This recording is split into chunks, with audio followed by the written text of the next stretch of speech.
En Poder de Lectura presentamos Nunca apuestes tu cabeza al diablo, cuento con moraleja de Edgar Allan Poe. Esta es la terrible historia de Toby Damit, uno de los compañeros más cercanos y recordados de mi infancia. Mi memoria reserva de él no precisamente las imágenes más venturosas que un ser humano puede guardar celosamente para su deleite en soledad. Por el contrario, no es por hablar mal de él, pero es justo decir que su vida, y por supuesto su muerte, fue lo bastante miserable como para compararla sin exageración que valga a la de un triste animal, a la de un perro quizás.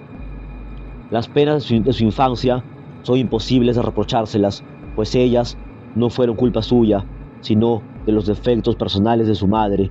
Ella profesaba la idea de que el comportamiento de los niños siempre se compone en cuanto más temor sientan a la amenaza del azote, por lo que constantemente la mujer golpeaba, sin piedad alguna, al indefenso Toby, con tal de hacer de su hijo un hombre de bien en el futuro. Pero pobre mujer, tenía el infortunio de ser zurda, y mejor es no azotar a un chico que azotarlo con la mano izquierda. El mundo gira de derecha a izquierda, es una ley universal. Así, corregir a un niño con golpes en el sentido contrario es inútil, pues los castigos de este modo, en lugar de reformar al desadaptado, intensificarán su propensión a la maldad, a la anarquía, sin más. Yo fui testigo presencial muchas veces de los severos castigos que se le aplicaba a Toby y no podía más que llorar ante tan desagradables escenas. En ocasiones, el pequeño se resistía a la violencia de la que era víctima. En la ira de las patadas con las que intentaba defenderse, uno podía percatarse de que cada día se estaba poniendo más malo. A veces lo encontraba con la cara plagada de moretones, su piel tan negra, casi como un africano, y era entonces cuando podía proyectar la ruina que serían los días que le tocarían vivir. La precocidad de Toby para el vicio provocaba mucho temor. A los 5 meses de edad le daban tales ataques de rabia que le era difícil emitir palabra alguna. A los 6 meses lo descubrí mordisqueando un vaso de barajas. A los 7 tenía por costumbre abrazar y besar a los bebés del sexo opuesto. Y así fue creciendo en malicia, hasta que al cumplir su primer año de vida, no solo insistía en usar bigotes, sino que había adquirido una gran inclinación a las groserías y juramentos en vano, así como a sostener sus afirmaciones mediante apuestas. En efecto, fueron las apuestas las que lo conducirían al final hacia la desgracia, pero de una forma en la que Toby ni imaginaba. Aquella costumbre de establecer retos creció con su crecimiento y se esforzó con sus fuerzas. Se sentó en silencio en su vida, paulatinamente, al extremo de que apenas podía decir algo sin añadir compulsivamente una promesa de juego. Empero, habría que aclarar que su afición a apostarlo todo a cada momento era una mera fórmula, desahogos de un hombre atormentado por su destino, frases imaginativas y nada más. Seré justo con mi compañero y diré que antes hubiera preferido hacerse monje. La pobreza en la que siempre vivió lo obligaba a no fijar montos de pago o recompensa para los tratos que establecía, por lo que prefería indefinir sus apuestas con enunciados tales como le apuesto lo que quiera, o le apuesto cualquier cosa, o bien, mucho más significativamente, le apuesto mi cabeza al diablo. Como sea, cada vez que se presentaba una situación de apuesta, yo no podía dejar de considerar que mi deber era reprenderlo, pues desde siempre consideré toda costumbre de juego como inmoral. Es más, la sociedad en conjunto la reprueba, y en el Congreso ya existen leyes que la prohíben drásticamente, así que me sentía en todo el derecho de decírselo sin que nadie pueda desmentir mis críticas. A pesar de mostrarle toda mi preocupación en ese sentido, al obstinado Toby parecía no importarle en lo absoluto, ya que mis reproches no tenían resultado, mis amenazas eran motivo de mofa y burla, todas mis súplicas solo provocaban en él carcajadas, y si le daba de puntapiés o llamaba a la policía, apostaba su cabeza al diablo a que no me atrevía a golpearlo otra vez. Por una extraña razón, día a día parecía resultarle más agradable esta última frase, y para cuando menos lo pensó, ya había abandonado todas las otras formas de apuestas para entregarse exclusivamente a hacer tratos del modo le apuesto mi cabeza al diablo. Si se hubiera dado el caso de que alguien le hubiera aceptado la apuesta, de verdad poco habría perdido, debido a que la cabeza de Toby era muy pequeña, pero esta es una apreciación muy personal y no me encuentro nada seguro de poder atribuírsela con objetividad. Debo confesar que en un principio su manera de pronunciar esta fórmula me interesó, pero luego me mostré preocupado al notar algo raro.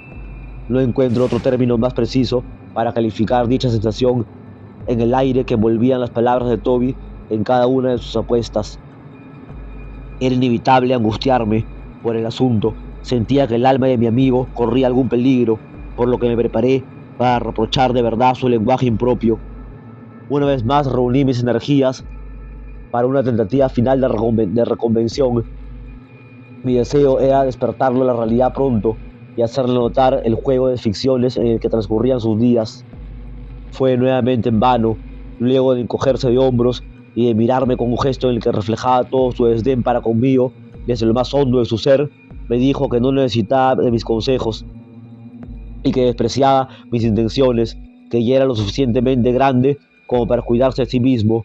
Me proponía insultarlo, estaba loco, estaba mi madre enterada en una palabra de que yo había salido de casa sin permiso.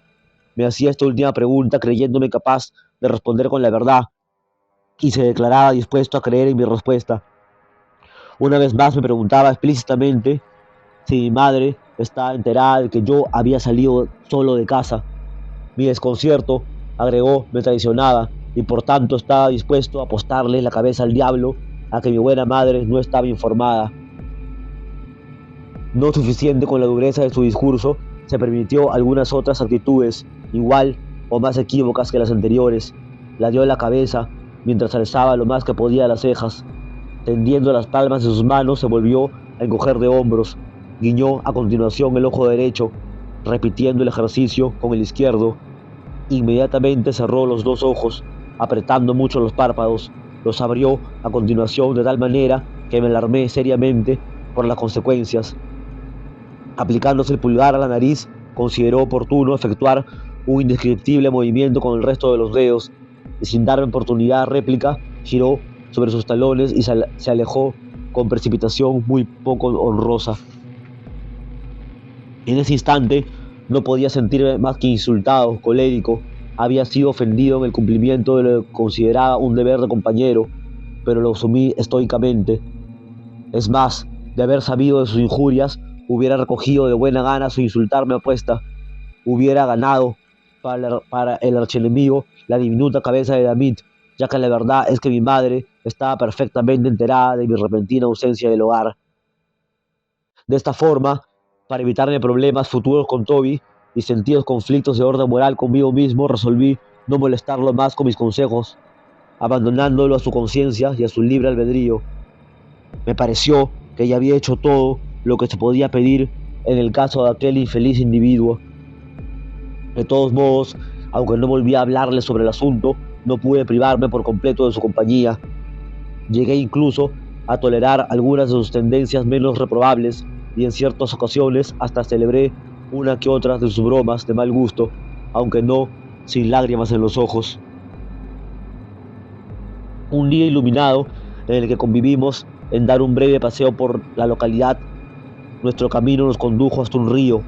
Nuestro deseo era pasar hacia el otro lado y descansar un poco sobre la hierba. Para esto teníamos que cruzar un puente, el cual estaba tachado para proteger a sus transeúntes del mal tiempo. El puente era de una longitud considerable, pero como ya llevábamos algunas horas de caminata con Toby, podría decirse que estábamos condicionados físicamente para un último esfuerzo. Resolvimos entonces cruzarlo sin problemas.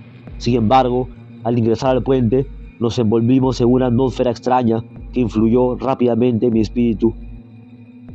El ambiente que se formaba al contrastarse el brillo exterior y la penumbra del lugar me produjo un desánimo atroz. No así en el desdichado Toby Damit, quien alegre y despreocupadamente apostó enseguida su cabeza al diablo a que yo estaba melancólico. En efecto, para mi sorpresa, Toby parecía de excelente humor, quizás en exceso, totalmente ajeno a las circunstancias que yo percibía como desagradables. La euforia que lo invadía solo era comparada a la de un enano bufón en el desarrollo de su quehacer escénico.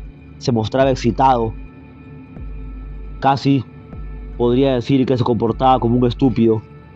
Saltaba por encima o por debajo de cualquier cosa que se cruzara en su camino. Gritaba palabrotas sin ninguna moderación. Corría con una hiperactividad insólita, a tiempo que su rostro conservaba una profunda gravedad. Mientras caminábamos hacia el otro lado del río, meditaba en cuán pertinente podría ser una nueva tanda de consejos y reproches, o quizás golpes. Sin embargo, no me podía decidir por nada, solo me limitaba a observar a mi querido amigo, y de verdad no sabía si tenerle lástima o emprenderla a puntapiés con él. Una vez que habíamos atravesado casi todo el puente, de pronto nuestra marcha se vio impedida por un molinete a manera de control de paso. Pasé como corresponde en estos casos, es decir, hice girar las aspas del molinete, pero David tenía otra idea en mente, pues inesperadamente insistió en dar un gran salto sobre el molinete, asegurando que era capaz de hacer al mismo tiempo una pirueta en el aire. Por supuesto, la idea me pareció inoportuna, propia de la fanfarronería conocida de mi petulante amigo. Le dije, sin ningún tipo de reparo, que hablaba por hablar, que no era tiempo para hacer juegos absurdos, pero después no me faltaron razones para lamentar haberme expresado así, pues ya, instantáneamente exaltado su espíritu desdichado, Toby estaba apostando su cabeza al diablo, a que de todas formas lo hacía. Estaba a punto de replicarle, de decirle que no tomara tan en serio mis palabras, de exigirle que no lo hiciera, cuando de pronto oí a alguien toser a mi lado. Aquella tos se parecía mucho a la exclamación «¡Hola!», tanto que me sobresalté y miré a mi alrededor muy sorprendido. Reparé en que aquella tos provenía de un nicho que había en la estructura del puente. Más que la tos en ese instante, lo que me resultó extraño al voltear y descubrir el nicho fue la ubicación del mismo. Podría asegurar, amable lector, que cuando nos introdujimos en el puente, mi amigo y yo, en ningún momento de nuestro recorrido nos pareció ver algún hueco o alguna superficie imperfecta que se le parezca en su estructura. Es más, fue precisamente la constitución sólida y recta del puente la que nos dio la seguridad de seguir nuestro recorrido por allí. En fin, ahora había un insólito hueco en su interior, y desde esa extraña abertura alguien parecía querer comunicarse con nosotros. Pensaba en esa exclamación cuando segundos después asomó un anciano y diminuto caballero de venerable apariencia, vestida de negro, con una camisa que relucía por su limpieza, cuyo cuello se plegaba esmeradamente sobre una corbata blanca. Sus manos las apoyaba pensativamente en el estómago, sus ojos los tenía en blanco.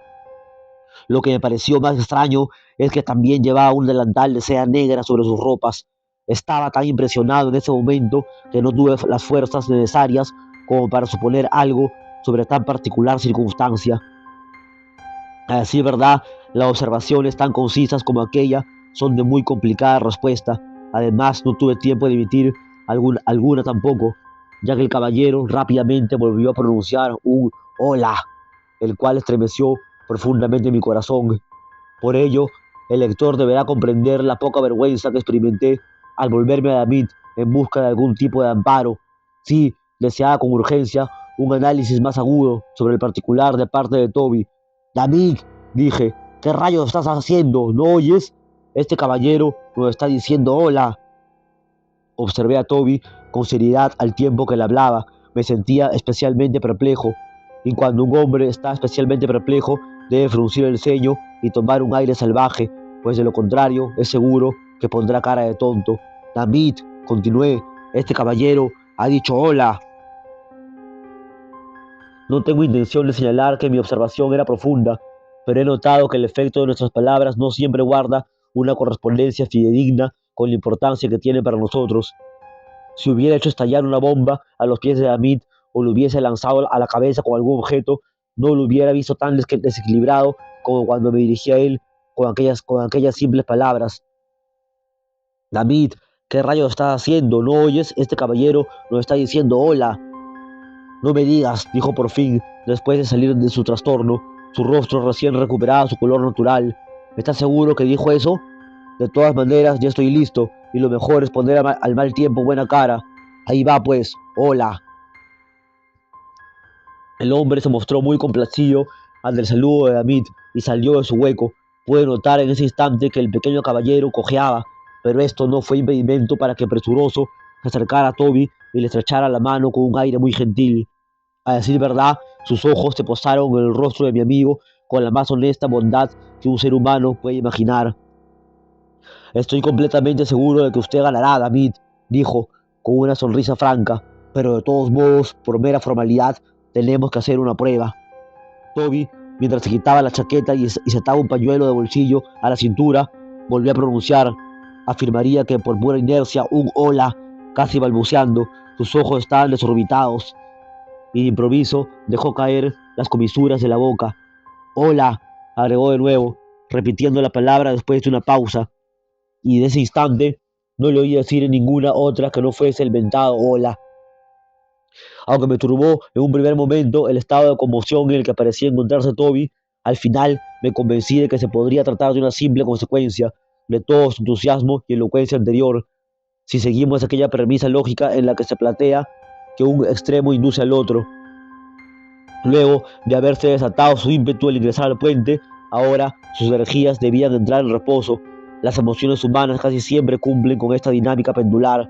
De todas formas, lo más importante es que parecía haberse compuesto de la primera impresión que le causó el forastero. «Hola», exclamó Toby, como si hubiera adivinado mi manera de razonar sobre la situación y mirándome con el semblante de una oveja decrépita en una pesadilla.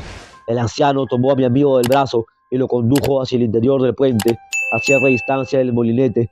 Lo hizo con tal diligencia que uno podría pensar que entre ellos existía algún lazo consanguíneo que los unía, o de repente una amistad remota. Al guiarlo, el anciano no dejó de mirarlo cálidamente, como si lo estuviera reconociendo y apreciando a cada paso que daba. Por su parte, David parecía estar distraído. Caminaba al ritmo del anciano en total silencio. Esperaba desde mi posición en el puente alguna reacción, si no es que violenta, al menos extrañeza de parte de mi amigo. Empero mostró una pasividad que francamente me resultó desconcertante. «Estimado amigo», dijo, «considero que es mi deber concederle todo este espacio para tomar impulso. Espere aquí mientras me instalo junto al molinete con el objetivo de verificar si usted lo salta con elegancia y nos ofrece una buena pirueta. Pura formalidad, por supuesto. Cuando escuche 1, 2, 3, ¡vamos!, emprenderá la carrera. Tenga cuidado de no hacerlo antes de mi orden. ¿Estamos de acuerdo?» «Entendido», dijo Toby, mecánicamente, mientras se ubicaba tranquilo en el lugar indicado. Dicho esto, el hombre se colocó al lado del molinete. Hizo una pausa como si se sumiera en una profunda reflexión. Luego miró hacia arriba y, según me pareció, sonrió muy disimuladamente, tras lo cual se ajustó las cintas del delantal, contempló a David y ordenó la ejecución del salto.